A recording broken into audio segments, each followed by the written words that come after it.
महोदय, आपने मुझे मांग संख्या 29, 37 और 47 पर चर्चा करने विचार रखने का अवसर प्रदान किया, आपका आभार। आयुर्वेद अपने जीवन का मूल आधार है और आरोग्य के लिए आवश्यक भी है।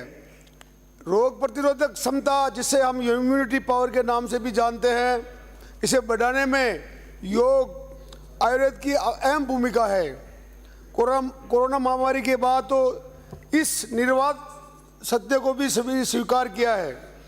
मैं आभार व्यक्त करूंगा माननीय प्रधानमंत्री श्री नरेंद्र मोदी जी का, जिनकी पहल पर 21 जून को विश्व भर में योग दिवस मनाया जा रहा है। महर्षि पतंजलि द्वारा प्रदत्त योग को आज दुनिया में सम्मान मिला है। माननीय मोदी जी का बहुत बहुत आभार। आयुर्वेद के जनक भगवान धन्वंतरी जी थे, जो समुद्र मंथन से धन्वंतरी भगवान प्रकट हुए थे, और उस धन्वंतरी 11 को आज 13 को हम धनतेरस के रूप में आज पूरा देश मनाता है। मान्यवर, इतनी प्राचीन एवं निरापद चिकित्सा पद्धति को आज संरक्षण विकास की दरकार है। विगत सरकारों ने आयुर्वेद चिकित्सक बनने के लिए संस्कृत के अध्यापन की अनिवार्यता को समाप्त कर दिया है। आयुर्वेद के पुराने ग्रंथ संस्कृत से जुड़े हुए हैं।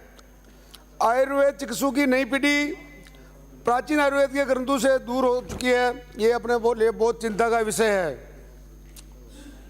प्रदेश में आयुर्वेद की 5 राजकीय रसायनशालाएं हैं, लेकिन प्रतिवर्ष के आंकड़ों की हम समीक्षा करें तो यह स्पष्ट होता है कि औषधि निर्माण पर व्यय बहुत कम हो रहा है और वेतन और भर्तू पर व्यय बढ़ रहा है। अपने यहाँ पे 2014-15, 2018-19 में 228.55 लाख रुपए कुछ व्यय हुआ। उसमें से 132.84 लाख तो औषधि ये सैलरी पे हुआ, भत्तू पर हुआ, और 95.71 लाख रुपए केवल औषधि निर्माण में लगे। ये सोचने का विषय है। रसायनशाला में दवा निर्माण के लिए आवश्यक वनौषधियों की उपलब्धता का भी संकट बहुत भारी पड़ रहा है। मेरा निवेदन है कि वनौषधियों के वन विकसित करने की काम को भी प्राथमिकता दी जाए। इस बजट में अजमेर में आयुर्वेद, योग व प्राकृतिक चिकित्सा विश्वविद्यालय खोलने की घोषणा का मैं स्वागत करता हूं। मेरा सरकार से निवेदन है कि ग्रामीण आयुष चिकित्सकों की डीपीसी विगत वर्षों में नहीं हुई है, उसे शीघ्र कराया जाए। वर्ष 2022-23 के बजट में तारानगर चूरू में आयुर्वेद महाविद्यालय खोलने की घोषणा हुई थी, लेकिन यह घोषणा अभी क्रियान्वित नहीं हुई है। वहाँ शिक्षण सत्र प्रारंभ नहीं हुआ है। इसी प्रकार विगत वर्षों के बजट में आयुर्वेद, होम्योपैथिक, यूनानी और प्राकृतिक चिकित्सा से संबंधित विभिन्न घोषणाएं आज भी क्रियान्वित की राह देख रही है। विगत सरकार ने वित्तीय प्रावधानों के घोषणाएं की थी। नाथद्वारा में आयुर्वेद, योग व प्राकृतिक चिकित्सा महाविद्यालय सहित पूर्व सरकार के 5 सालों के बजट में कई घोषणाएं जो अभी भी अधूरी है, अभी कुछ नाम भी उसका नहीं हुआ। मान्यवर, इस बजट में पशुपालन संवर्धन व विकास के लिए 250 करोड़ के मुख्यमंत्री पशुपालन विकास कोष स्थापित करने के ऐतिहासिक निर्णय का स्वागत करते हुए माननीय मुख्यमंत्री जी और उप मुख्यमंत्री जी और हमारे माननीय मंत्री जी का आभार व्यक्त करता हूं। मेरे विधानसभा क्षेत्र में छोटी छोटी गौशालाएं हैं और उनमें गायों को अगर पूरा अनुदान दिया जाए, पूरे हमारे क्षेत्र में आम किसान गाय पालता है। मैं आपसे मांग करता हूं, हर गाय हो, बछड़ा हो या नंदी हो, तो सबको एक 40 रुपये भी पर महीने दिया जाए तो शायद ये गौशाला जो गायें रोड पे हमेशा खड़ी रहती है, एक्सीडेंट हो रहे हैं, आए दिन दुर्घटनाएं हो रही है, तो इससे निजात मिलेगी। हर आदमी को थोड़ा पैसा मिलेगा तो उस गाय को वो पालेगा, उसको सब हर तरह से रक्षा करेगा तो बहुत अच्छा होगा। आज रोड पे आप निकलते हैं तो गायें नजर आती है रात को। आज बारिश के समय में तो पूरा रोड ही जाम रहता है और आए दिन एक्सीडेंट हो रहे हैं।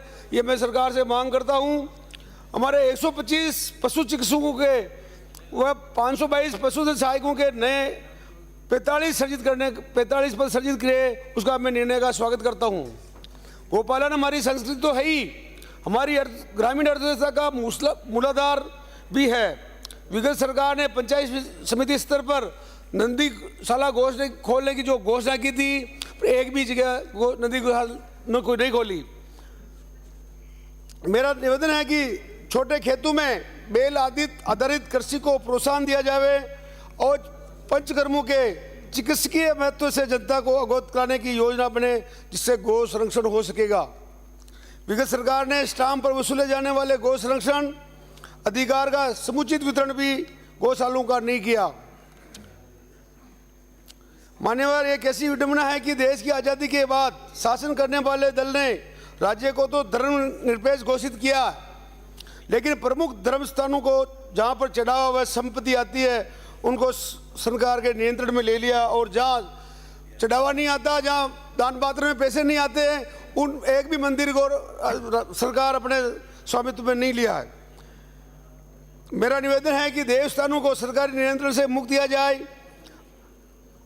मेरे मांडलगढ़ विधानसभा में सिंगोली श्याम का बहुत बड़ा प्राचीन मंदिर है, जो देवस्थान के 30 साल से देवस्थान के अंतर्गत आता है। वहाँ पे विकास नाम का बिल्कुल कुछ नहीं हुआ, करोड़ों रुपए वहाँ से दान पेटी में निकाल के ले जाते हैं।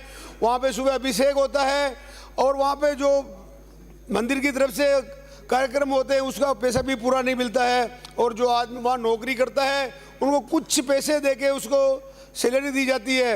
मैं मांग करता हूँ कि हर जो मंदिर है हमारा सिंगोली श्याम 4 भुजानाथ का, जो पूरा जीर्ण शीर्ण अवस्था में हो चुका है, कम से 150 साल पुराना वो मंदिर है। मैं मांग करता हूँ सरकार से कि उस मंदिर का या तो जीर्णोद्धार वापस किया जाए, और वहाँ पे जो भी वहाँ हजारों की संख्या में दर्शनार्थी हमेशा आते हैं और बाहर से दूर से भी आते हैं, तो उनके रहने के लिए धर्मशाला भी बनाई जाए तो ये बहुत अच्छा रहेगा। हमारे पूरे क्षेत्र में एक सिंगोली श्याम ऐसा मंदिर है जो हर पूरा विधानसभा क्षेत्र नहीं, भीलवाड़ा से 100-200 किलोमीटर से वहाँ पे दर्शनार्थी आते हैं। ऐतिहासिक तीर्थ स्थल है, पर वो सरकार के वहाँ पर ध्यान नहीं देने से वहाँ पर विकास बिल्कुल रुका हुआ है, और करोड़ों रुपए सरकार के खजाने में वहाँ से आ चुके हैं।